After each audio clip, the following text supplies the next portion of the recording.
Welcome back, everyone, to Read Alouds with Mr. S. We are now into part 5 of Diary of a Wimpy Kid, and I didn't really know what to expect when getting into this book, but I gotta say, there are plenty of moments where I have to redo parts that I read because I'm just laughing at how ridiculous this book can be. So I hope you're all enjoying it. Again, make a prediction below on what you think is going to happen next before we get into it, and yeah, here we go, part 5. Tuesday.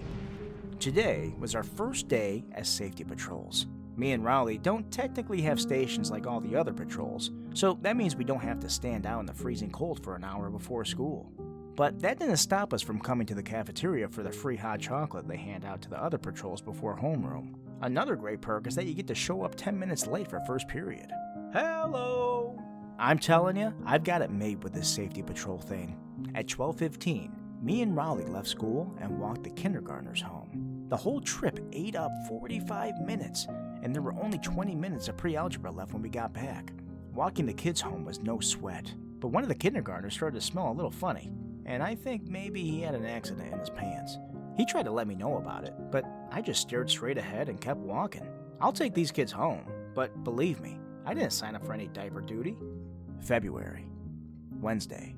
Today is snowed for the first time this winter, and school was canceled. We were supposed to have a test in pre-algebra, and I've kind of slacked off ever since I became a safety patrol. So I was psyched. I called Rowley and told him to come over. Me and him have been talking about building the world's biggest snowman for the past couple of years now. And when I say the world's biggest snowman, I'm not kidding. Our goal is to get into the Guinness Book of World Records. But every time we've gotten serious about going for the record, all the snow has melted, and we've missed our window of opportunity. So this year, I wanted to get started right away. When Rowley came over, we started rolling the first snowball to make the base. I figured the base was going to have to be at least 8 feet tall on its own if we wanted to have a shot at breaking the record. But the snowball got real heavy, and we had to take a bunch of breaks in between rolls so we could catch our breath. Grunt, wheeze. During one of our breaks, Mom came outside to go to the grocery store, but our snowball was blocking her car in, so we got a little free labor out of her. After our break, me and Rowley pushed that snowball until we couldn't push it any farther. But when we looked behind us, we saw the mess we had made. The snowball had gotten so heavy that it tore up all the sod Dad had just laid down this fall. I was hoping it would snow a few more inches and cover up our tracks. But just like that, it stopped snowing. Uh-oh. Our plan to build the world's biggest snowman was starting to fall apart. So I came up with a better idea for our snowball. Every time it snows, the kids from Whirly Street use our hill for sledding, even though this isn't their neighborhood. So tomorrow morning, when the Whirly Street kids come marching up our hill, me and Rowley are going to teach those guys a lesson. Thursday. When I woke up this morning, the snow was already starting to melt, so I told Rowley to hurry up and get down to my house. While I was waiting for Rowley to show up, I watched Manny trying to build a snowman out of the piddly crumbs of snow that were left over from our snowball. It was actually kind of pathetic. I really couldn't help doing what I did next. Unfortunately for me, right at that moment, Dad was at the front window. Yeah! Dad was already mad at me for tearing up the sod, so I knew I was in for it. I heard the garage door open, and I saw Dad coming outside. He marched right out carrying a snow shovel, and I thought I was going to have to make a run for it. But Dad was heading for my snowball, not me, and in less than a minute, he reduced all our hard work to nothing. Rowley came by a few minutes later. I thought he might actually get a kick out of what happened. But I guess he had his heart set on rolling that snowball down the hill, and he was actually mad. But get this, Rowley was mad at me for what my dad did. I told Rowley he was being a big baby, and we got in a shoving match. Right when it looked like we were going to get in an all-out fight, we got ambushed from the street. Bap, bap, bap, bap, bap. It was a hit and run by the Whirly Street kids. And if Mrs. Levine, my English teacher, was there, I'm sure she would have said the whole situation was ironic. Wednesday. Today at school they announced there's an opening for the cartoonist job in the school paper. There's only one comic slot, and up until now, this kid named Brian Little has been hogging it all to himself.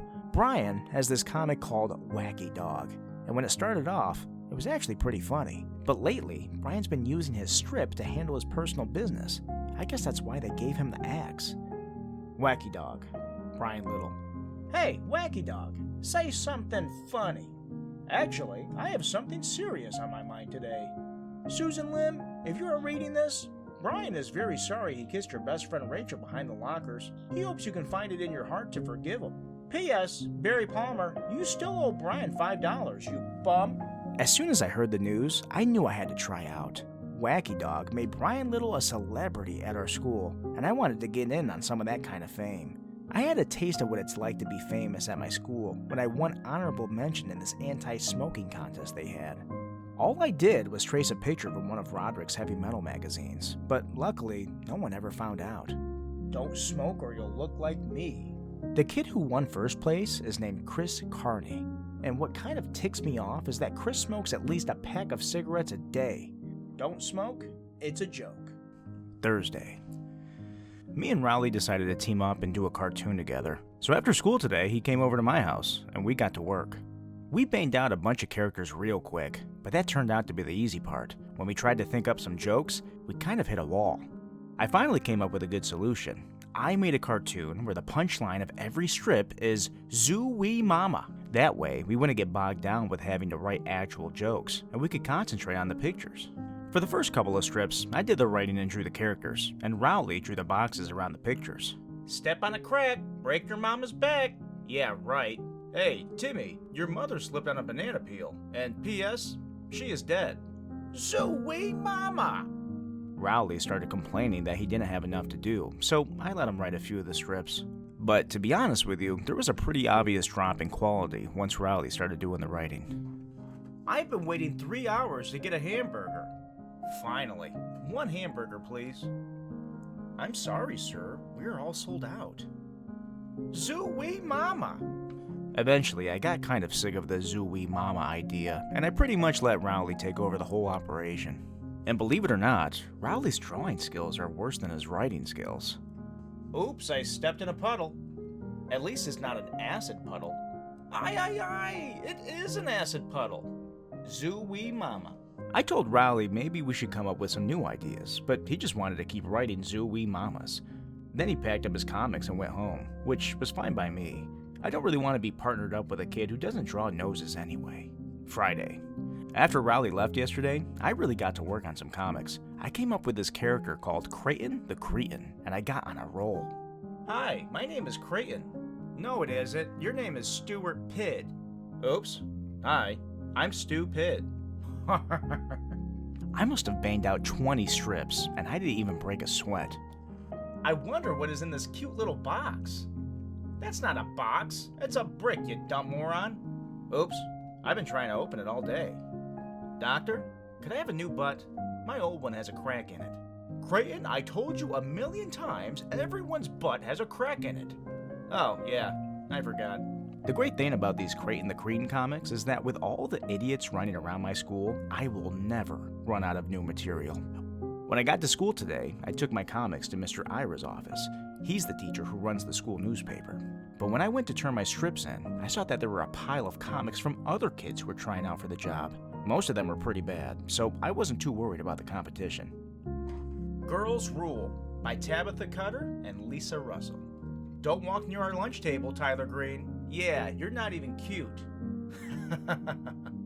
Girls Rule. Extreme Skaters. I'm gonna do this rad jump. Whatever. Yo, dude, watch out for the telephone wire. Here I go. Darn. Ouch. I sure am glad I wore my helmet. The end. One of the comics was called Dumb Teachers, and it was written by this kid named Bill Tritt.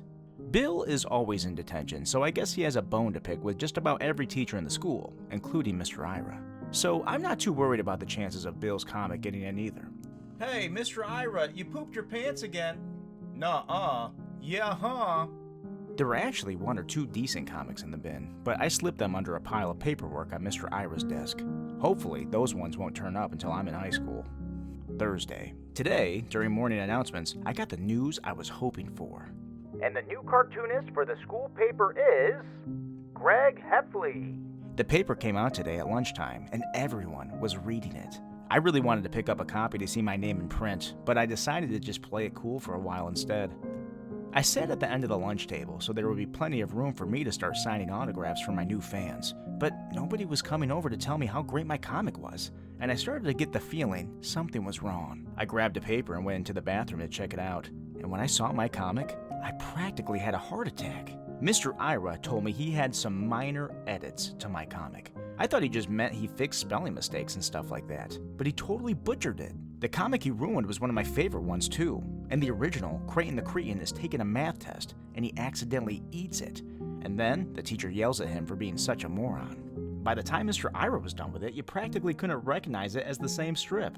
Creighton the Curious Student, by Gregory Heffley. Teacher, if x plus 43 equals 89, then what would x be? Creighton, x would be 46. Thanks. Kids, if you want to learn more about math, be sure to visit Mr. Humphrey during his office hours, or visit the library and check out the newly expanded math and science section. So, I'm pretty sure I won't be signing autographs anytime soon. Teacher's pet. March, Wednesday. Me and Rowley were enjoying our hot chocolate in the cafeteria with the rest of the patrols today, and there was an announcement on the loudspeaker. Rowley Jefferson, report to Mr. Winsky's office immediately. Rowley went down to Mr. Winsky's office, and when Rowley came back 15 minutes later, he looked pretty shaken up. Apparently, Mr. Winsky got a call from a parent who said they witnessed Rowley terrorizing the kindergartners when he was supposed to be walking them home from school, and Mr. Winsky was really mad about it. Rowley said Mr. Winsky yelled at him for about 10 minutes and said his actions disrespected the badge.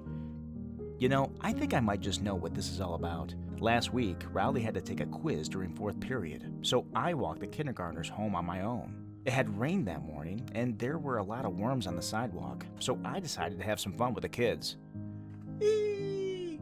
But some neighborhood lady saw what I was doing, and she yelled at me from her front porch. It was Mrs. Irvine, who was friends with Rowley's mom. She must have thought I was Rowley, because I was borrowing his coat, and I wasn't about to correct her either. Rowley Jefferson, the principal is going to hear about this. Yes, ma'am. I forgot about the whole incident until today. Anyway, Mr. Winsky told Rowley he's going to have to apologize to the kindergartners tomorrow morning and that he's suspended from patrols for a week. I knew if I confessed, I'd lose my hot chocolate privileges, and that right there was enough to make me keep quiet for the time being. At dinner tonight, Mom could tell something was bothering me, so she came up to my room afterward to talk. I told her I was in a tough situation, and I didn't know what to do. I gotta give Mom credit for how she handled it. She didn't try to pry and get all the details. All she said was that I should try to do the right thing, because it's our choices that make us who we are. I figured that's pretty decent advice, but I'm still not 100% sure what I'm going to do tomorrow. Well, I was up all night tossing and turning over this Rowley situation, but I finally made up my mind. I decided the right thing to do was just let Rowley take one for the team this time around. I'm sorry I terrorized you, children. On the way home from school, I came clean with Rowley and told him the whole truth about what happened, and how it was me who chased the kids with the worms. Then I told him there were lessons we could both learn from this. I told him I learned to be more careful about what I do in front of Mrs. Irvine's house, and that he learned a valuable lesson too, which is this: be careful about who you lend your coat to. I guess this has been a learning experience for both of us. To be honest with you, my message didn't seem to be getting through to Rowley. We were supposed to hang out after school today, but he said he was just going to go home and take a nap. I couldn't really blame him, because if I didn't have my hot chocolate this morning, I wouldn't have had much energy either. When I got home, Mom was waiting for me at the front door. Did you do the right thing? Yeah. Mom took me out to get some ice cream as a special treat, and what this whole episode has taught me is that every once in a while, it's not such a bad idea to listen to your mother. Tuesday. There was another announcement on the loudspeaker today, and to be honest with you, I kind of figured this one was coming. Greg Heffley, please report to Mr. Winsky's office. I knew it was just a matter of time before I got busted for what happened last week. When I got to Mr. Winsky's office, he was really mad. Mr. Winsky told me that an anonymous source had informed him that I was the real culprit in the worm chasing incident. Then he told me I was relieved of my safety patrol duties, effective immediately. Well, it doesn't take a detective to figure out that the anonymous source was Rowley. I can't believe Rowley went and backstabbed me like that.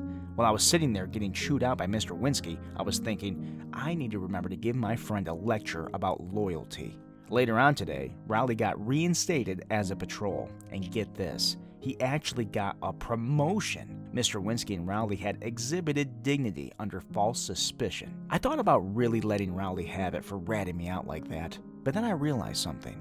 In June, all the officers in the safety patrols go on a trip to Six Flags, and they get to take along one friend. I need to make sure Rowley knows I'm his guy. Let me get this thing for you, Captain.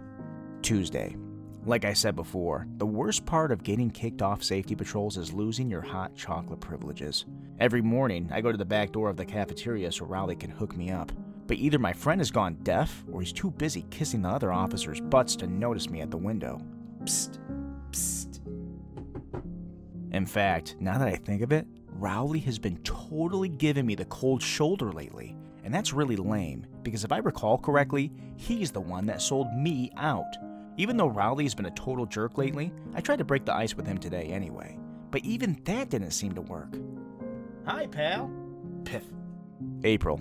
Friday. Ever since the worm incident, Rowley has been hanging out with Colin Lee every day after school.